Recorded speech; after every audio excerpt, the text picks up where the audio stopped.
I have therapy in 10 minutes, but I have to stop on my way home to pick up my most anticipated book of the year.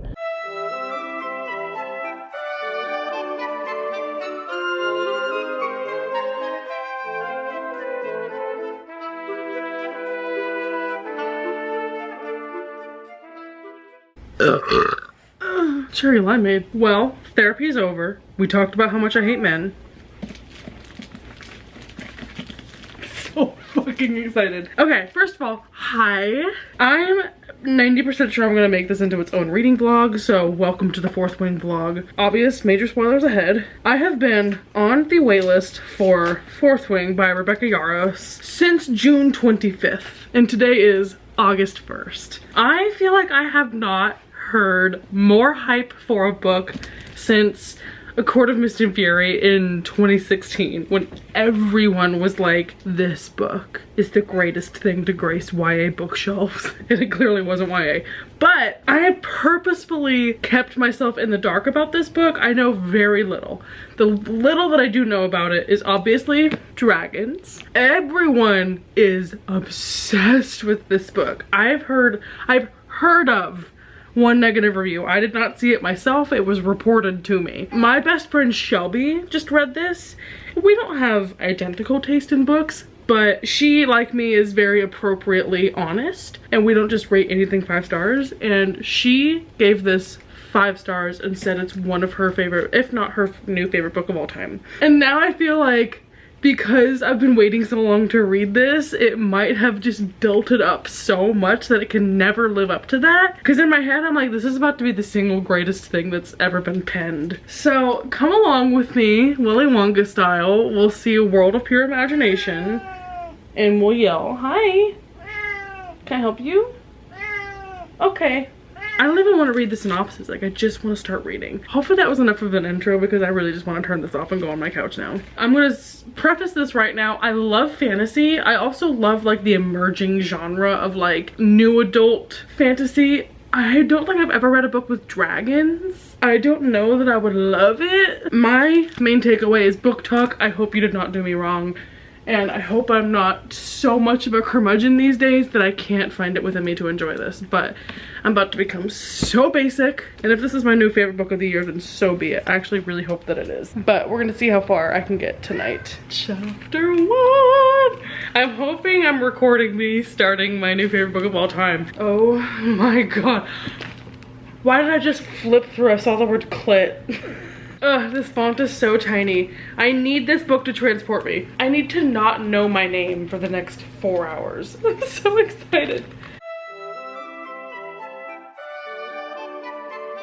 Okay, I'm on page 2, but this already gets bonus points for being first person. First person present tense is always the correct answer, thank you. Okay, I promise I'm not gonna be this obnoxious the entire book, but I'm on page 4. I just have to update because I should give you context. The one review that I had a friend tell me about that did not like this book said that it's a fantasy book, but the characters talk like they're from current times, and I was like, that might annoy me, but I don't know. I'm already starting to see a little bit of that. And it hasn't really been that cringy, but there was just a line where the main character's sister is like not disciplined for something that she's been disciplined for before. Anyway, she wrote, double standard for the win. For the win? God, I hope that this book doesn't get much worse than that. My biggest fear is I don't give this 5 stars. So I am gonna go into it with unrealistic expectations. I do like the way that it's setting up. It's like this girl who her entire life she's just been like a books girly and in the library, and now she's like being forced to do this dragon trial. Like, I think that's gonna be very, very interesting. Oh no, I hope she doesn't meet a sexy dragon rider man. I just remembered there's something I want to do though. So one difficulty that I've had is that I don't ever check out books from the library that I think I'm gonna love. It makes me sad to think that I'll be reading it and like enjoying quotes, but it's a library book, like I can't tab it. And then I realized I can tab it, like there's no rule. So my plan with this is, ooh, what color should I do? I don't know. Okay, this one. I am gonna tab it. And then if there's enough, I'm gonna go out and buy a copy. And then before I return the book to the library, I'm just gonna transfer all the tabs into my copy. Once I decide that the book is good enough to own. If not, waste of tabs. We're gonna see if I enjoy doing this. I'm assuming I'll have a lot of quotes that I'll like. Maybe that's not the case. But if you're the same as me and you've like bulked away from reading books from the library because you're like, but what if I love it and want to tab it? Girl, just tab the library book. Okay, yeah, as much as I'm liking this book and like it's keeping me interested for setting up a high fantasy, when she sees this guy for the first time, she says, quote, "He is hot, flaming hot, scorching hot, gets you into trouble and you like it, level of hot." Also earlier she said, "His voice is on my last freaking nerve." I'm being brave right now, but I'm like, okay. Did the TikTok girls like this because it's YA writing style? Anyway. Like, how are you 20 and you talk this way? I don't hate it, but I don't love it. Hi. I'm only on page 17. Hopefully it gets better once it gets more intense. Okay, I'm on page 40. She has made it across the parapet. She has met her boy toy from when she was a kid. I like that she has a connective tissue disorder, so it's gonna affect how like her recovery time is and, you know, her physical ability throughout the trials. So hopefully there isn't like a magical she gets cured from that moment. I'm enjoying it. It's easy to read. I think if you were someone who liked the Divergent series, this is feeling kind of like when Triss goes to Dauntless and everyone's just like, you gotta survive for yourself. It's reminding me a little bit of Nevernight as well, like going into this accolade society where like everyone's just killing and trying to survive and make it at the top of their class. Both of those comparisons I liked. So far so good. The reason I'm standing and I just put my shoes on is I have a package.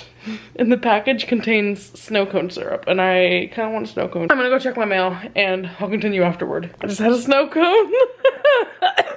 This is kind of embarrassing. I don't think I can record the updates like this. If I'm being honest, I thought this was like a debut fantasy author. And the fact that I know she's written other contemporary books, I'm like, okay, you're kind of writing in like a contemporary writing style for a fantasy world. I am so hyper aware of that comment that that one person made and now I notice it so much. So I'm now on page 134. I like it.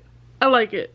It's interesting. The way that the chapters end, it's like you can't just read one, you gotta keep reading. So the pacing of it is really nice. I keep noticing the writing style. I feel like that's gonna be this book's fall from grace. I'm at the point where there's been enough cringy dialogue moments where I'm like, maybe not. Even the guy, like I'm assuming that the guy who's at the beginning of this book is gonna be a love interest, but the way that their dialogue back and forth, like the banter between them is so, I don't want to say cringy because I've read some truly awful books where the dialogue made me want to curdle up and DNF and die. And this book is fine, but I think I had it up on such a high pedestal that it's letting me down. But like one of the things that I can't get over is like every time this guy speaks, basically in her inner monologue, she's like, fucking asshole. It just sounds so Valley Girl to me. It'll do like each word has a period after it. It'll be like stupid fucking asshole. A little over dramatic, but like nothing glaring. If I had to rate it based on this first 100 pages, it probably would be like 3.5 stars though. I have heard that the second half gets better, so I'm just gonna hold out hope for that. I do like that the challenges are going by really fast and they're really interesting. I did not expect that the threshing, which is where like you get your dragon, is in like 2 weeks in this book and there's still this much left. Like I thought this book was gonna focus on her training and the schooling portion of it, but it seems like, I mean, once you get your dragon, I guess you have to train on how you write it. I don't know, but I feel like they're gonna see some war or battle in this book and I wasn't expecting that. Also, I don't know what the rising or just the action in general is gonna be, other than like trying to survive this school where there's people who hate her and she's, you know, the daughter of the general and there's rebels there. So far I like Violet as a character. I think there's a solid head on her shoulders.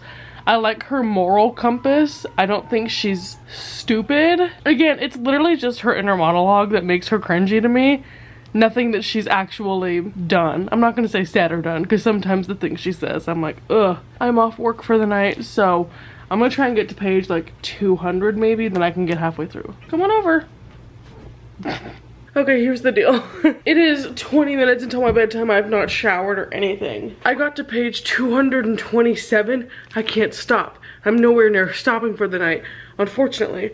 I've been kicking my feet and crying a little bit. The reason I haven't updated is because my camera was in the other room and I was on FaceTime with Shelby, live reacting. First of all, the whole threshing scene, I was like, if she doesn't get this little golden dragon, I'm gonna be distraught. So when she got like the big massive dragon, I was like, ugh, but okay. And then she also got the baby little dragon. I was like, yes! So, love that. Oh my god, my camera's about to run out of battery. But now we're at the scene where she just got attacked in the middle of the night and now Zayden is there and he's like, I have to see your ribs to make sure they're not broken. I'll take off your corset.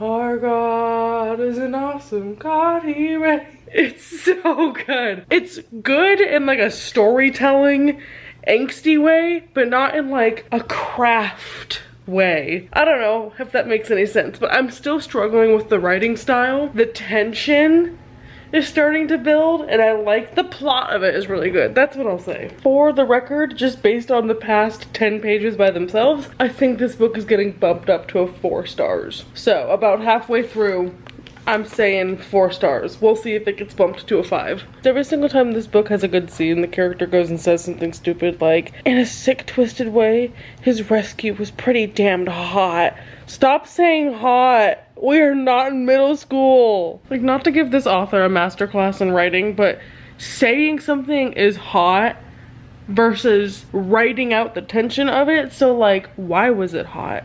Give me the details. Give me the juicy gossip.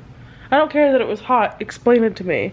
Unpack that. Have I been ignoring my responsibilities to read this? Absolutely. I'm on page 272. I actually brought this book to my lunch table with all of my coworkers and read it at the lunch table while they were all having conversations around me. So the pace and the drama is definitely picking up. I'm liking that the tension between her and Zayden is picking up, but I still don't think he's that original of a character or that like interesting of a guy, because all she ever says about him is he's sexy. Okay, so describe him, show us. Question to Miss Rebecca Yaros. What was it about the writing process of this book that made you need to include that the characters can feel when their dragons are horny? I just can't take the romance in this seriously. Like, we just had the first kissing scene and I'm struggling with it because this main character describes this guy like she's in a YA book. It's like, he's so freaking hot. And I know I've complained about that so many times, but now that they're like getting physical, I'm just imagining them as teenagers, which I know she's 20, which is like barely more than a teenager, but this feels like alternate universe Divergent. Like, it is so childish to me. The action of it feels very high stakes, but the way that she talks with people just brings it right back down. I don't know, I hate to say it, but I'm kind of digging this more for the action than the romance. I'm sure I'm gonna enjoy it nevertheless, just because it's such an interesting relationship setup of like forced proximity. I'm kind of torn on it. Yeah, I'm page 288. I'm gonna see how far I can read before I get really sleepy. I'm gonna try and actually go to bed at a good time tonight. How about that, Gordo?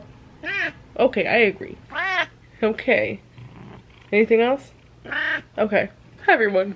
You'll see me out of bed for the first and only time this clip right now. Now I'm getting into bed. I've made it to about page 350, like 75% of the way through. I had a prediction from the beginning that it was gonna be like a Reese and Feyre bond thing where they can hear each other's thoughts because their dragons are connected mentally. So I was just waiting for that to be dropped, and here it is. But he's getting to the point where like they had a second kiss, which was really weirdly timed.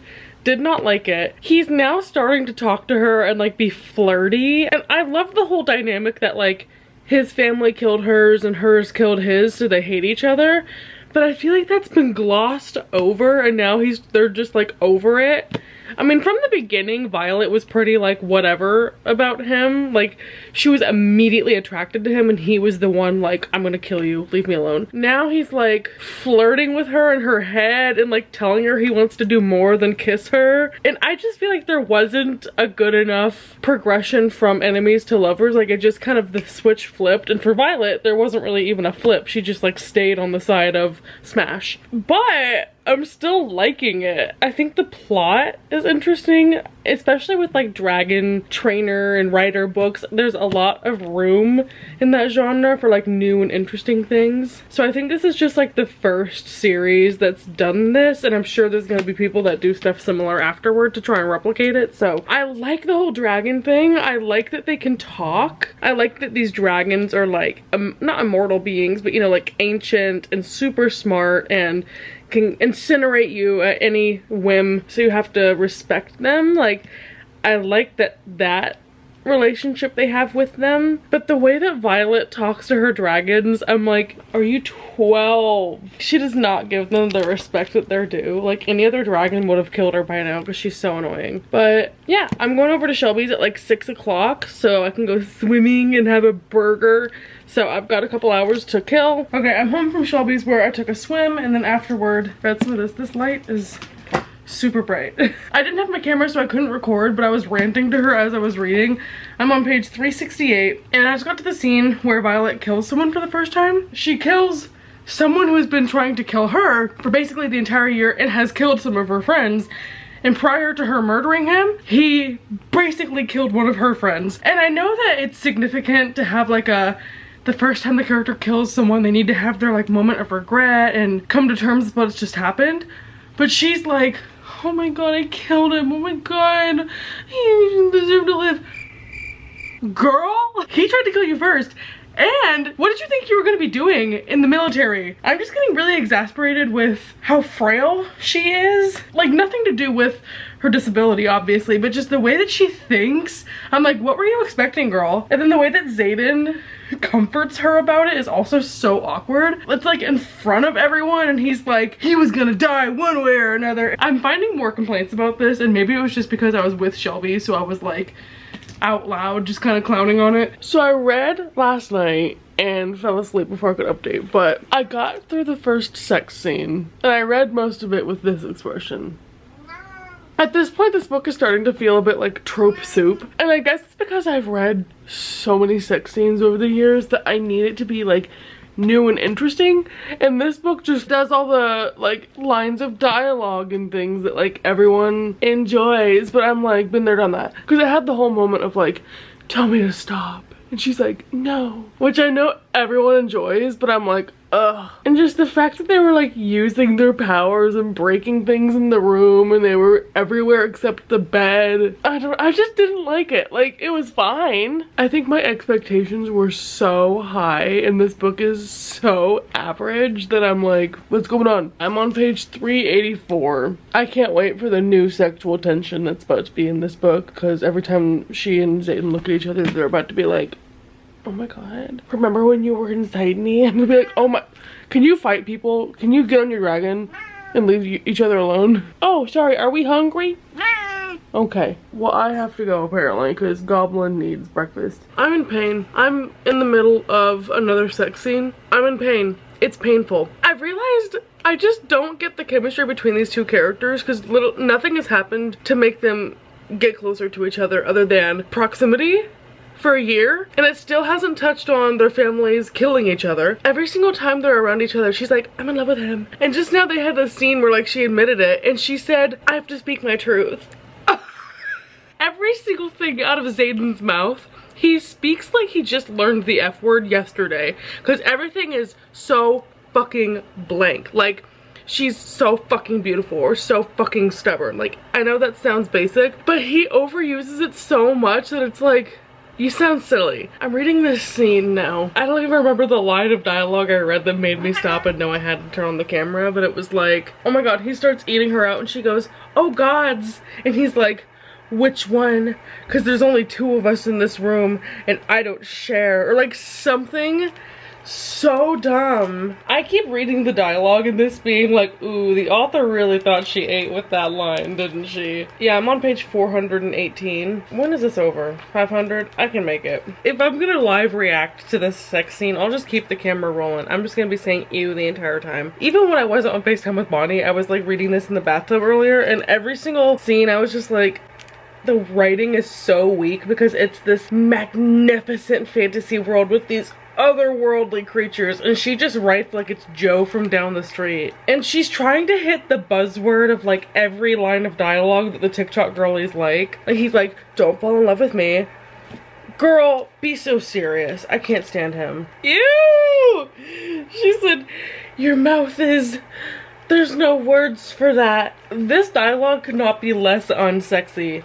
And it's not helping that I'm imagining these characters as teenagers because that's how they fucking behave. So I'm just so uncomfortable right now. You know it takes a special kind of bad sex scene to make me react this way. Because you know me, I'm a fiend for smut. If there's not romance in a book, I'm not reading it. But I'm at the point with this where I'm like, I hope there's no more romance and they just do dragon writing and the book is over. Because I'm just not enjoying this. I think it's gone fully from a 4-star to a 3-star at this point because I cannot take this seriously. I am so sorry to Shelby, who I trusted so much because she liked this book, but goddamn. I still have like 2 pages left of this scene, so I'm gonna suffer my way through it. Oh my god, it's bad. It's not that bad. I've read worse, a lot worse, but still I'm not enjoying it. As much as I wanted to complain about how much I'm not enjoying the end of this book, it did get me crying. I've got like 20 pages till the end and I'm emotional. Let's see how this goes. Okay, a million years later, but last night, after crying a little bit, I finished. As you can see,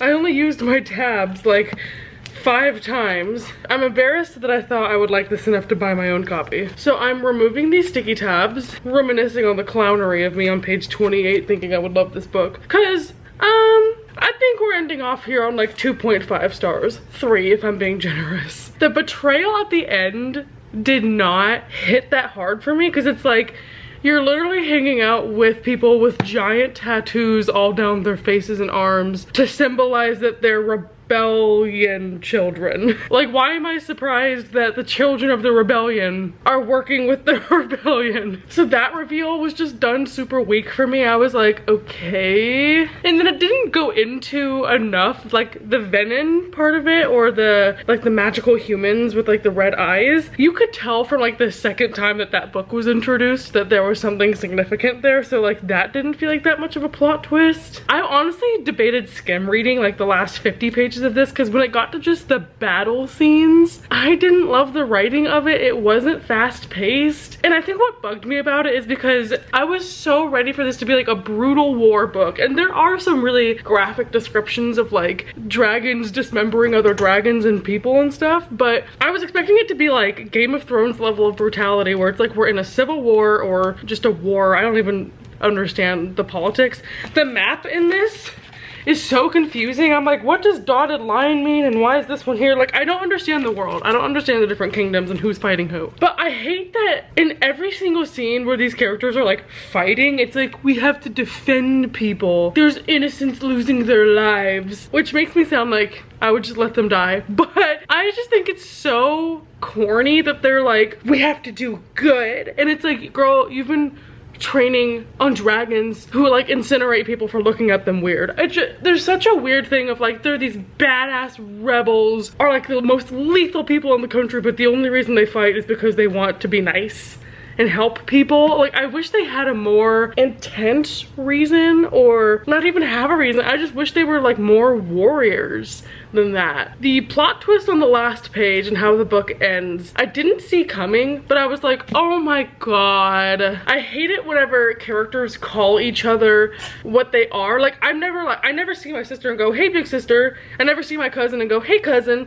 In this book, it's all like, they do it all the time. So at the end, for the reveal to be that Brennan is alive and he's like, hey little sister. Okay, James Charles making his entrance. So I think the second one comes out in November. I'm sitting here trying to decide if I want to read it. I just think the characters are so corny.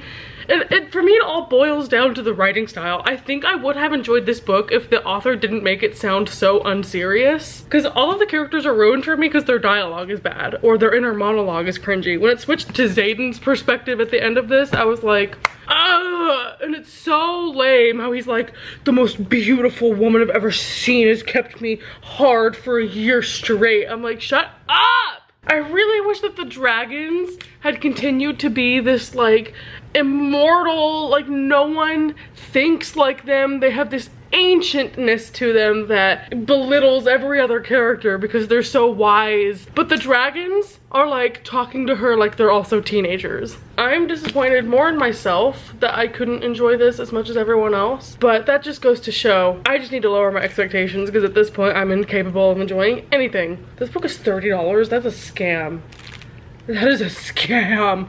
Yeah, I really want to read this author's other books, but now I don't think I will. We're not ending on the note I thought we would, but we're here anyway. The people on my Goodreads updates for this have been like, I can't wait to see what you think about this. So, am I alone? Thank you everyone for watching. Hope you enjoyed, and I'll talk to you next time. Bye.